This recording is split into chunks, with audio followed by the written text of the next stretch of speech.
But from the beginning, we think that it would be nice if you will tell about you.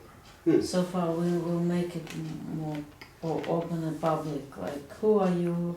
Okay. Where is your vision, views comes from? What's your background? Well, I grew up 50 meters from here, where my parents live now, on a small farm in not far from Tel Aviv. And I grew up in a completely secular, anti-religious, I could say, environment.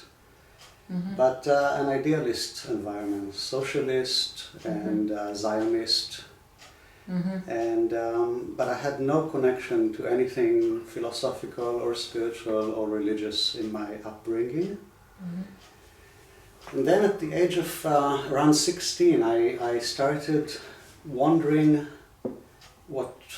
who am I, what is all this about, and what am I supposed to do with my life?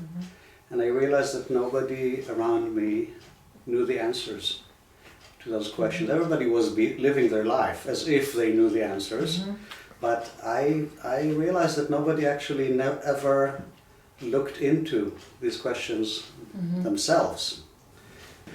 So I realized I needed to look for the answers to these questions myself. And that was really the beginning of my search for answers to the big questions of life. And I started reading. Mainly, at that time, there was Krishnamurti, there was Gurujev, and there was Zen. And Rajneesh. These were the books that were translated to Hebrew in the 70s. 70s, it's a beginning Well, of 70s. that was mid-70s, yes. Yeah, I was born in 1958.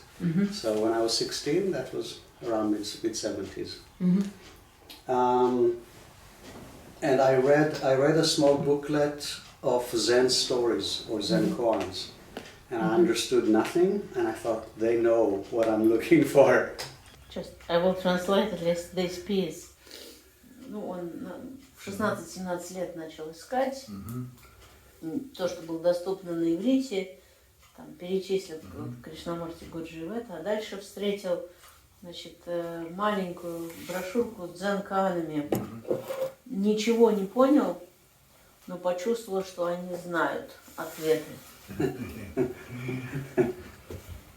Yes. And then I read Zen and the Art of Motorcycle Maintenance. Do you know that book? Yeah. And I decided I was going to do the same trip. And but I had to do my army service first. So after my army service, I decided I would do the bicycle. I wanted to do a bike trip in Europe, but I didn't have money for a bike, so I did a 3-month bicycle trip.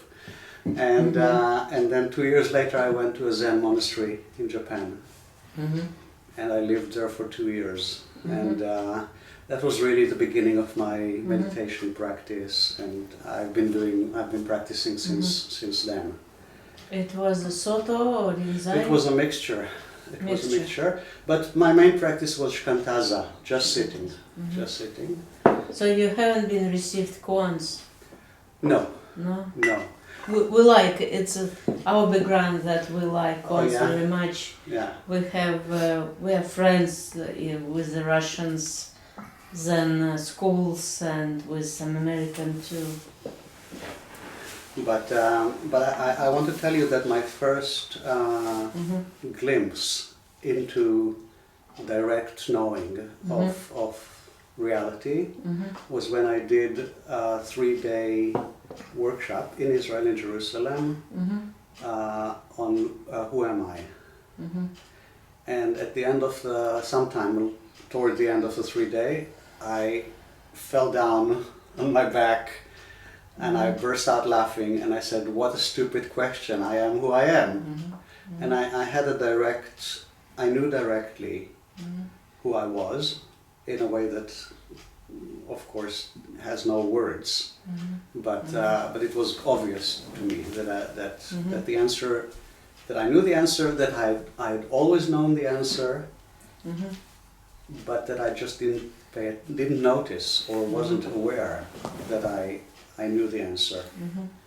So that was kind of my first glimpse, and really, if I were more mature or ready, I think that could have been the end of my search in a way, because it was an experience of direct knowing. But I continued, and then at the age of 29, I met a young American teacher by the name of Andrew Coëna, who just started teaching not very long before that, maybe a year earlier, and he came to Israel, and something happened to me when I met him as a result of the conversations with him, and after just a few weeks with him, I had it's not an experience. I had an event. I went through an event of unitive consciousness. Where everything became, where there was just one consciousness aware of itself, and that answered. It didn't answer my question. All my question dissolved and disappeared in light of that event, and